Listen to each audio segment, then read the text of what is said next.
Sasa zikawa pesa za ngafu pia ni kidogo, siwezi kufanya maendeleo. Kwa hivyo ndio siwezi kufanya maendeleo, akaja akampaka Sharifu matope kwamba pesa za CDF hazitumii vizuri. Pesa za CDF ni mambo ya usalama.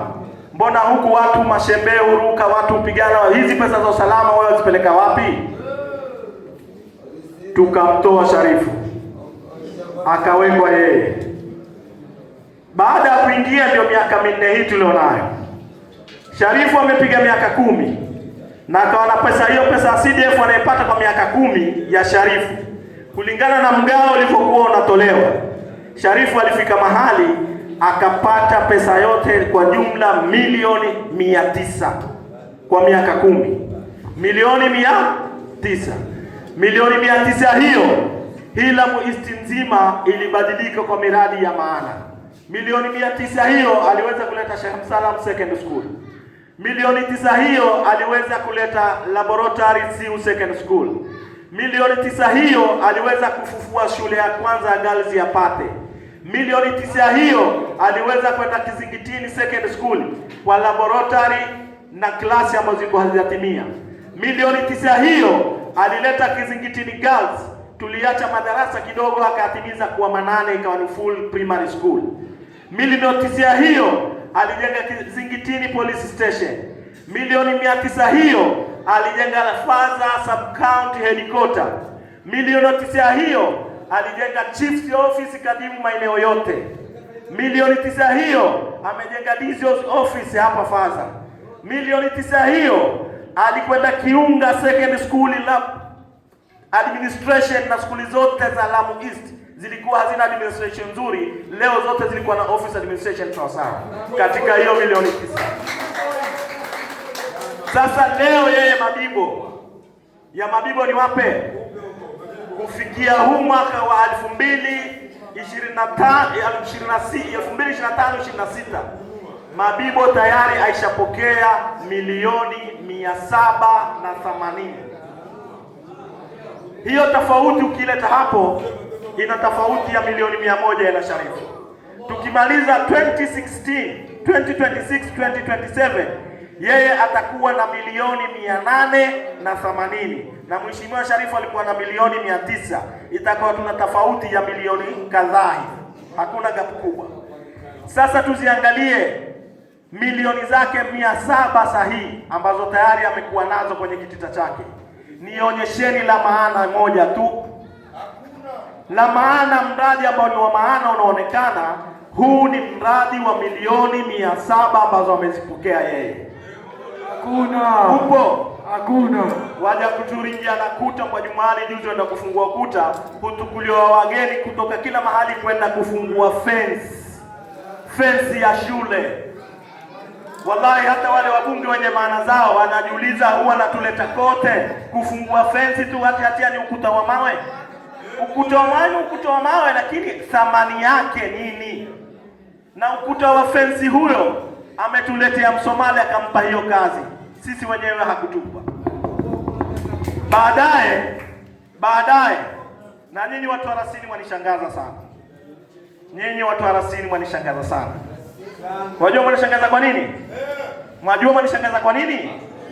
Nyinyi hapa kwetu toka kwa Chiaba, toka mimi nikitembea na Chiaba, kulikuwa siku zote na kiwa nasema rongo mtu anambia hapa, itakuvaa hisi tutawaliwe na boto tuachupeke boto. Mara watu wa Tini, hisi chupe kwa na mchwa Tongani. Watu wa Tongani, kwa nini awe mboto? Si mliko kusema ama mko nani ya? Hakuneno hao. Eo hivi watu wa Rasini huwete wa chamani bwana Adi achikuvongoza hivi watu wa Rasini. Wanasiasa wa kihavule vantukudhia bwana Adi mchameno wa CDF hungia kila kijumba Rasini kuvongoza hivi. Hamulineni hilo. Atako. Hamulineni hilo, hamulivoni.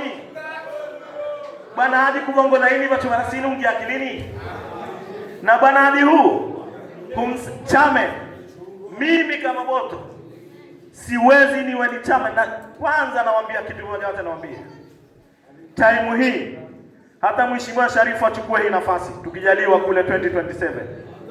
Mimi kama Boto nawaambia hapa, wacha kuwa nataka uchamani wa CDF, hata kuwa memba wa CDF sitaki, kwa sababu wengine hapa, hao wanasiasa wenu ambao mnawaamini sana, wamekuja juzi siasa kiti nyingine kwamba ili mtamwanda maboto tu boto lenda kushakuhadiwa kupewa konsela maalum na Sharifu.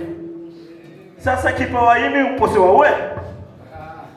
Kwanza kitu la kwanza namaliza, ikiwa tapawa himi upose waue na kipawa himi hasara yako nini?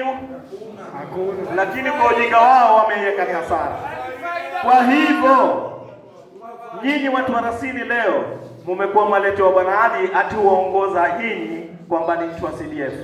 Mtu huyu mimi ndo nawaambia, mimi siwezi muniite chamani wa CDF kisha ninsainie mtu mshahara Nkikuyu na mpa 80,000 na nsainia na Ali na mpa shilingi 14,000. Wewe ni chamani kweli? Wewe umepewa maana hii, wewe ni bonzo ama ni chamani wewe? Wewe ni bonzo. Nyinyi mnakula kuletewa bonzo waongoze. Masala ya habibi ikiwa si bonzo. Na ikiwa si bonzo, nataka aje asimame mbele yenu. Anatia kidole kumlipa Mkikuyu na Mgiriama na Mkikuyu mwingine mishahara 80,000, 70,000 na 90,000. Hafanyi ama hulifanya, aseme kama afanya. Challenge nampa. Na Hasai anampatia mtu wa kutoka kwenu nyinyi wale vijana wenu shilingi 14,000. Kisha nyinyi mnasema viongozi? Wewe Mabibo kisha unatuambia kiongozi? Unaenda Maka unamwambia Mungu wape watu wangu fulusi. Huu Mungu ufungua mfereji wa fulusi kaanguka? Kuwapa watu pesa ni njia, Mwenyezi Mungu utoandia. Leo Mwenyezi Mungu ndiye amekupa wewe ukutupa. Utafunguliwa mfereji? Kama ulikuwa unataka kutupa, ungelihakikisha zile contract unawapa watu wetu. Makazi ambayo ni ofisi ya CDF umeandika watu wetu. Kazi ya ofisi ya eneo bunge umewapatia na wengine. Pesa ya eneo bunge hata mfanyikazi anamweka mtu karibu yake. Kwa hivyo ndugu zanguni, mimi namwambia huyu Mabibo, wewe ni 6:01 we utako. 6:01 we utako. Ndugu zangu ni mengi na wakati unatukimbia. Nitaacha akiba mengine nikaenda mbele. Nije